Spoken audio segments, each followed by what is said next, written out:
પાલક મગની દાળ, tasty and healthy.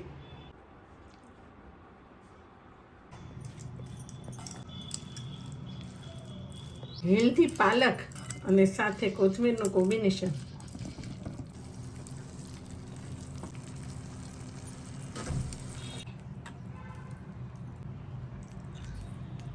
પાલક મગની દાળ.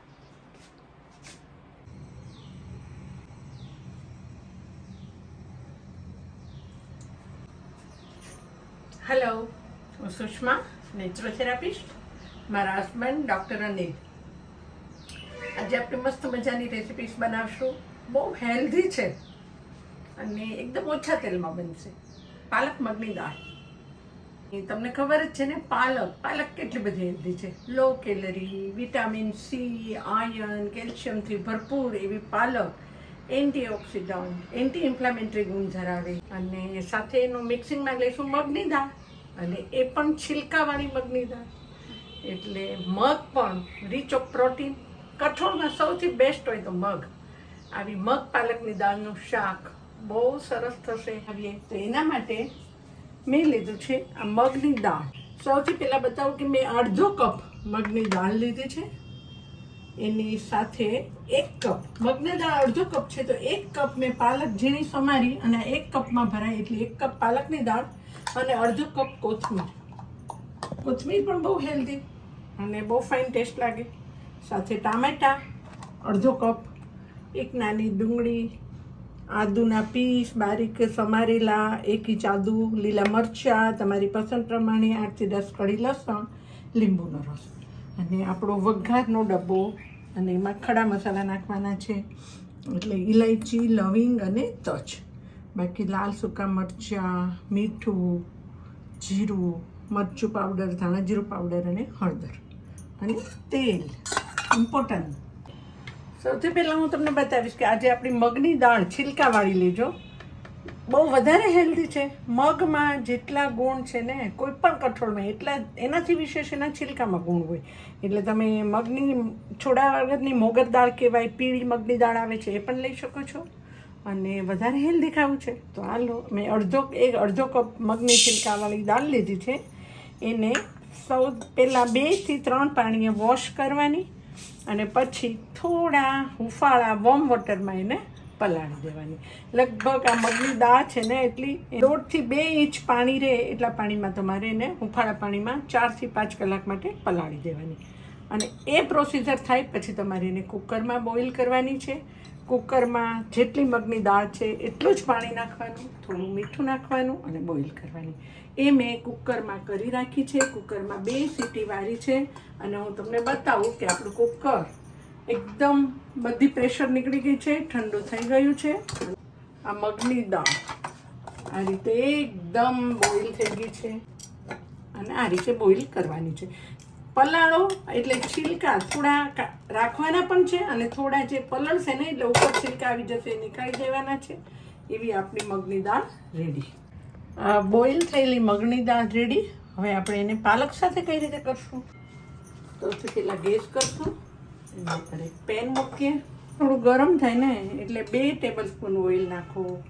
Oil આમાં તમે વધુ પણ નાખી શકો છો, પણ આપણે થોડું ઉપર તડકો દઈશું તમારી પસંદ પ્રમાણે. આપણે હેલ્ધી બનાવવાનું છે એટલે આપણે બહુ નહીં નાખીએ. આપણું ઓઇલ ગરમ થઈ ગયું એટલે એમાં 1 ટીસ્પૂન જીરું નાખું. જીરું આમાં બહુ ફાઇન ટેસ્ટ લાગે. જીરું તતડે એટલે આપણે આ લવિંગ, તજ અને ઇલાયચી, 2 ઇલાયચી નાખો. પછી થોડું ઉપર પણ નાખશું, 2-3 લવિંગ અને 3 લવિંગ નાખો. બાકીનું આપણે ઉપર નાખશું. લાલ મરચાંનો ટુકડો નાખો. સતરાય એટલે એમાં તમે 1 નાની ઓનિયન મેં લીધી હતી એ નાખો. ઓનિયન કરતાં ટમેટાનું માપ ડબલ લેવાનું. એટલે આપણે 1 નાની વાટકી ઓનિયન છે, 1.5 ટેબલ સ્પૂન જેટલી. ગેસ ધીમો કરો અને એને થોડી વાર સાતરો. 1 મિનિટ એને સાતરો. ઓનિયન સતરાય એટલે એમાં આપણે આદુને છીણવાનું નથી. એના ટુકડા બહુ ફાઇન લાગે શાકમાં, એટલે થોડા રાખવાના અને થોડા એમાં 1 થી 1.5 ઇંચ આદુ નાખ્યું છે, એના નાના બારીક પીસ છે. અને લીલા મરચાં તમારી પસંદ પ્રમાણે. મેં 1 લીલું મરચું લીધું છે. 8 થી 10 કળી લસણની લીધી છે. એ પણ થોડું આમાં રાખજો, ઉપર તડકો દેવામાં વઘાર માટે, એટલે એટલું પીસી નાખ્યું છે. અને એને ઓનિયન તમે જોઈ શકો છો થોડી પિંક જેવી થઈ ગઈ છે, એટલે એની અંદર આપણે જે ટામેટા બારીક કાપીને પ્યુરી પણ લઈ શકાય, પણ આ શાકમાં છે ને ટામેટા દેખાય પણ બહુ ફાઈન, નાના નાના કાપેલા હોય ને તો ટેસ્ટ પણ આવશે અને દેખાશે પણ બહુ ફાઈન.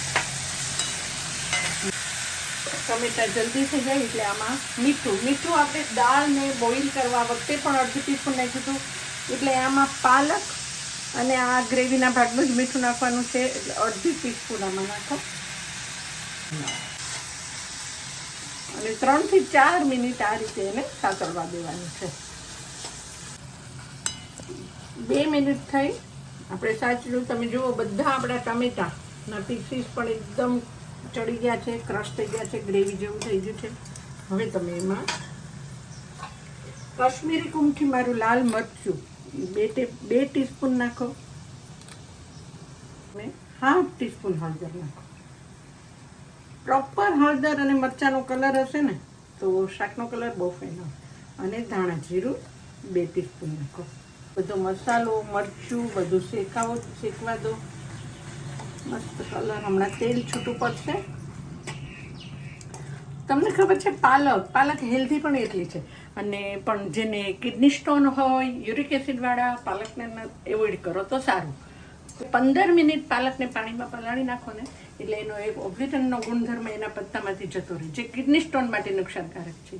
એટલે બીજા બધા શાકભાજી તમે ગમે એટલા ધોવો, પણ જ્યારે સ્પેશિયલી પાલક લેતા હોય ને તો પાલકને 15 મિનિટ સુધી તો એક્ઝેક્ટ ધોવાની, પલાળવાની, અને એનું કટિંગ કર્યા પછી પણ ધોવો. મેં એ જ કર્યું છે. આ પૂરી 1 કપ પાલક મારી છે. આપણું તેલ છૂટું પડી ગયું છે, તેલ છૂટું પડ્યું છે, ગ્રેવી થઈ ગઈ છે. હવે આમાં પાલક નાખો. પાલક ધોઈ અને કોરી કરી અને એને હલાવો. આ પાલકનો ટેસ્ટ છે ને તમને કોથમીરના કોમ્બિનેશનમાં આવે ને તો બહુ સરસ લાગે. એટલે 1 કપ પાલક હતી ને તો 1/2 કપ કોથમીર છે તૈયાર. એ હલાવો, કોઈ પાણી નાખવાનું નથી. મિક્સ કરો. આપણો ગેસ ધીમો જ છે. બધી પાલક અને કોથમીર સરસ રીતે તમે જો મિક્સ થઈ ગઈ છે. અને હવે એને 3 થી 4 મિનિટ માટે ઢાંકી દો. 4 થી 5 મિનિટ થઈ ગઈ, 4.5 મિનિટ થઈ. હવે તમે જુઓ આપણી પાલક એકદમ ચડી ગઈ છે, એમાં પણ આ મસાલો ઓઇલ છૂટું પડી ગયું છે. હવે આ સ્ટેજ ઉપર જે બોઇલ કરેલી દાળ છે ને એ એમાં નાખી દો. એકદમ હેલ્ધી રેસીપી. આ શાક તમને ખબર છે તમે પરોઠા સાથે પણ ખાઈ શકો અને ભાત રાઈસ સાથે પણ ખાઈ શકો. બહુ હેલ્ધી શાક. તમને જેવું જોઈતું હોય, તમને એક પરોઠા સાથે ખાવું હોય તો તમે આ ટાઈપને એનો લચકો શાક રાખો, અને રાઈસ સાથે ખાવું હોય તો થોડું રસાવાળું પણ કરો. તમારા ઘરમાં જેવું પસંદ હોય એવું. આપણે આમાં થોડું પાણી નાખશું અને ગેસ ફાસ્ટ કરો. અને આની ઉપર પણ આપણે તડકો દઈશું. દાલ તડકાની કંઈક અલગ જ ટેસ્ટ હોય છે. અને એ થાય એ દરમિયાન તમે તડકો મારવા માટે આમાં પણ તમે 2 ટેબલ સ્પૂન તેલ લો. તો તેલ ગરમ થઈ ગયું છે. હવે એમાં 1/2 ટીસ્પૂન જીરું નાખો. અને આપણે જે મરચાં લવિંગ, તજ અને ઇલાયચી 1 રાખ્યા હતા એ પણ આમાં નાખી દો. થોડા આદુના પીસ નાખ્યા હતા એ પણ નાખી દો. ગેસ ધીમો કરો. લસણ પણ નાખી દો. મરચાં આખા એ નાખો. લીંબુ આપણે આમાં નાખ્યું જ નથી ને એટલે આમાં ગેસ બંધ કરો. અને 1 ટીસ્પૂન મરચું નાખો અને 1 ટીસ્પૂન લીંબુનો રસ નાખો. 2 ટીસ્પૂન લીંબુનો રસ નાખો. 1 ટીસ્પૂન પાણી નાખો. તડકો રેડી. અને દાળ ઉપર તમે આ રીતે નાખી દો. એ નાખો.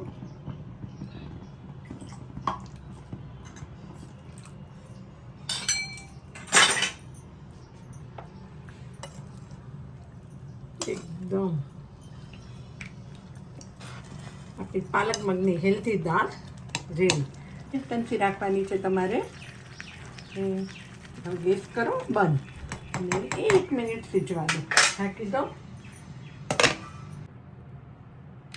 આપણું 1 મિનિટ થઈ ગઈ છે, મસ્ત સીજી ગયું છે. અને આપણે હવે એને એક સર્વિંગ બાઉલમાં કાઢી લઈએ.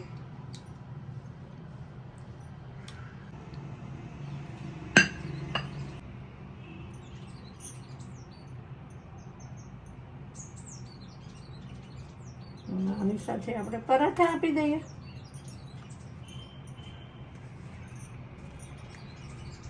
આપણી પાલક મગની દાળ સો ડિલિશિયસ રેડી. ડૉક્ટર સાહેબ જોશો હેલ્ધી પાલક મગની દાળ. પાલક મગની દાળ સરળ સાદી recipe. Thank you for watching my videos. અને જો તમને મારી રેસિપીસ ગમી ને તો ચાલો લાઈક આપી દો, તમારા ફ્રેન્ડ સાથે શેર કરો, કોમેન્ટ બોક્સમાં કોમેન્ટ લખો અને સબસ્ક્રાઈબ પણ કરી દો. મિલતે હૈ બ્રેક કે બાદ.